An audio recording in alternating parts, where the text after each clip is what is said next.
Hello kids, I hope it's been a fun summer for you, even though it's probably been a very weird one. It's Carson back with the August chess lesson, which will be, you guys will be seeing on Thursday, August 20th. So today's lesson is going to deal entirely with the knight. As you can see, it's the only piece I've put on the board for us today, and it's because the beginner players confuse this more than anything, and I remember I was a beginner player, a decade ago, and that was confusing for me. So if you're if you're an expert or more of an intermediate player, because I'll have some more interesting stuff for you in a minute. Excuse me.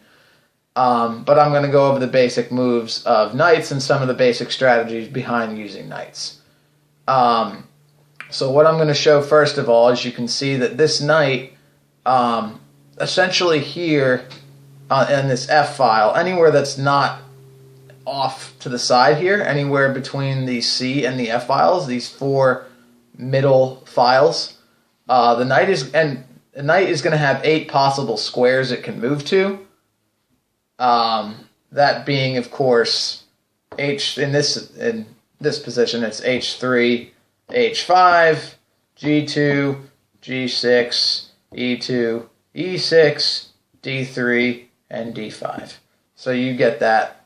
Like I said, for those of you who are really new, the knight is unique because it's the only piece that can jump over other pieces. The way it moves 1, 2, and 1 over. You can think of it as an L shape. Or another way to look at it, 1 square straight and 1 square diagonally. But it doesn't capture anything it jumps over. So say there's a black pawn here, and the knight wants to move to E2. It's not going to capture that. And the pawn just kind of stays there. The knight just hops over him. Because knights are able to jump and they're able to move, they're considered more of a short-range piece. But if you use them well, they can really act like a piece that's much more valuable than it should seem, and you'll see a lot of that. What I mean by that in a minute, once I pull up that puzzle that I'm going to show you later. But the big thing I see is the misplays that I see with knights, especially at your levels, tends to be leaving the knight on the side of the board. As I said, the knight can move onto the side of the board, and in its starting spot, if you're white, it would start here, and a lot of people like to move this to H3 at the start of a game, or this side. Same thing goes if it was a black knight. That's not great, because like I said, when the knight's in the middle of the board, it has 8 possible squares it can move to, and not all of those possible squares are going to be possible. Like I said, if there's one of your own pieces there, or something else is protecting what you're attacking, then that's not going to be a place you want to move the knight. But here, I mean, how many squares are you really looking at here? The knight can't go anywhere to this side of the board, and it's really unfortunate that I see it misused like that, because knights can be so powerful. And people just don't know how to use them right. So in this position, how many moves does the knight have? Like I said, it has 8. It's got half of this. Anything that would be over here on my table is obviously not in play. So pause the video and count the possible knight moves in this position with the knight on H3, if you're following along with the board at home. I'll stop talking so you can figure that out. Did you guess 4, 2, 3, and 4? That's correct. If you did say 4, congratulations. If not, it's okay. Like I said, in a real game, there might not actually be 4 because let's say there's a white king here. Then it's 3. Yeah, so that's the basics of the knight. A saying that my old chess team captain at Freedom High School used to tell us, a knight on the wall ain't powerful at all. Or for the more grammatically correct folks out there, a knight on the wall isn't powerful at all. The same idea. You don't want to leave it hanging in a place that it's not really going to be doing anything and it's just kind of be passively sitting there, especially in the beginning of a game. A knight, when the board is very crowded, it's not like this, but when the board is very crowded early in a game, you'll be able to move the knight around a lot. And I'm sure you guys who've played have noticed that, and you're going to be able to be very effective in doing so. But now I'm going to kind of change gears a little bit and show you guys a puzzle, because I know you love puzzles. And I'm going to set this up. You couldn't tell, spoiler alert, I've got some other pieces over here. Just give me a minute to figure this out, and then I will explain. Where was this? White knight on f4. There we go. And there is no black knight. Okay. So this is the situation. The black pawns obviously are coming toward the first rank, ranks 1 and 2. As you know, if a pawn promotes, it can become a queen. All pawns have dreams in the end of the game, and that dream is to become queen for most of them. But here's the situation, right? If it's black's turn to move, it's pretty simple. Black, the g-pawn, captures. This isn't great pawn structure, but this pawn's going to pretty much be able to move down uncontested, promote itself to a queen, and white's king is kind of helpless in the corner. It is worth noting that white, with a king and a knight, cannot actually win in this position. A king and a knight are not capable of checkmating by themselves. If white had a pawn that he could promote into another piece, or another knight, or a bishop, or just about anything else, he could do it. But just a king and a knight alone doesn't work. So white's goal here is to draw, or to stalemate this game, such that he gets both these pawns off the board. This is a very complicated puzzle, so don't feel discouraged. This one took me a few tries.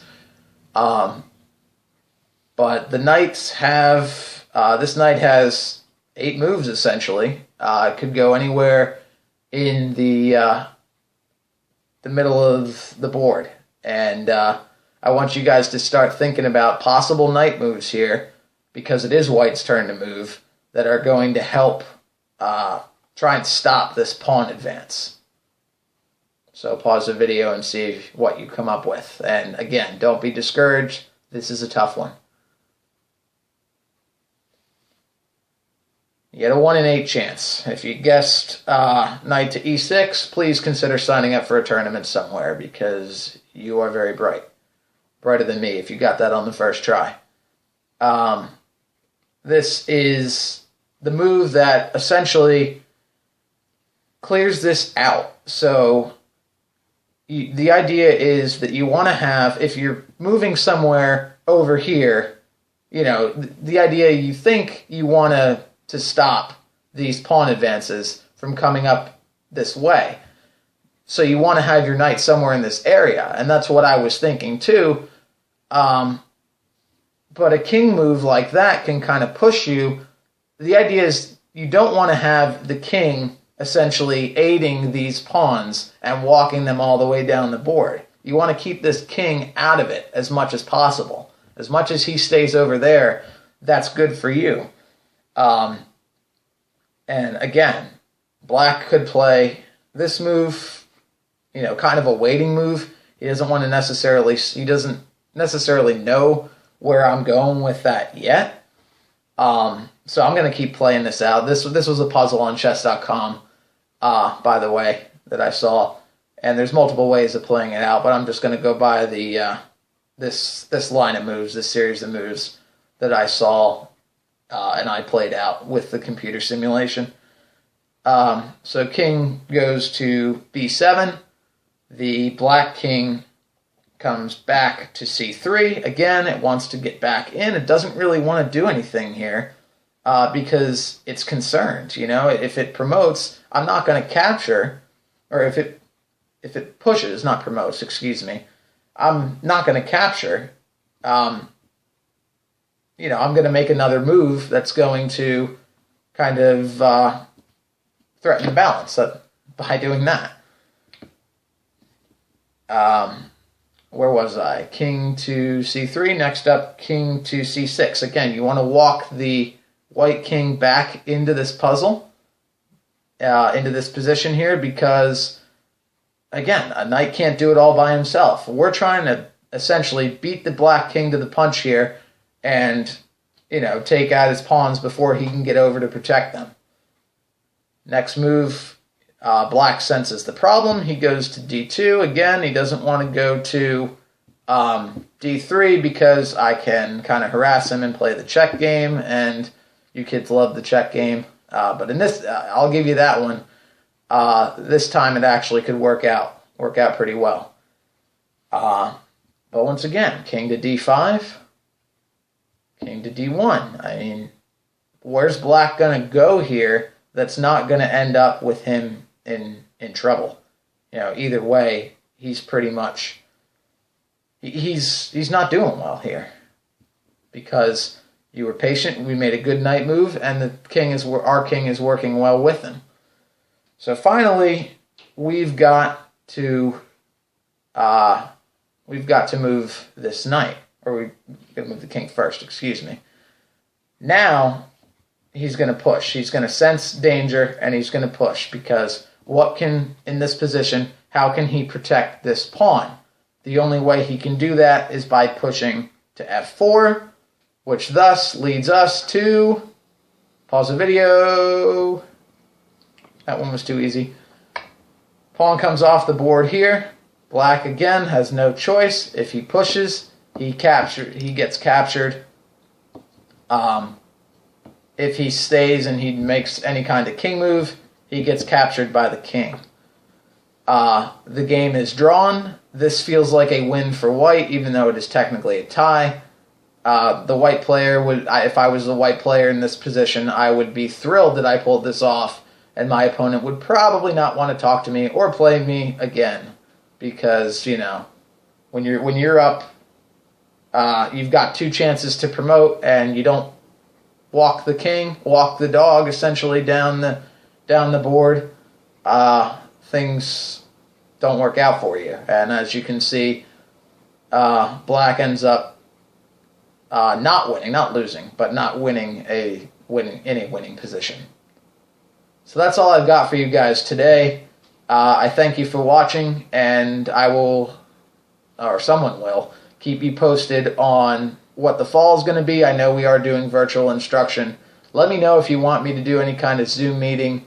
I appreciate any and all feedback, and I hope to talk to you guys again soon. Thank you.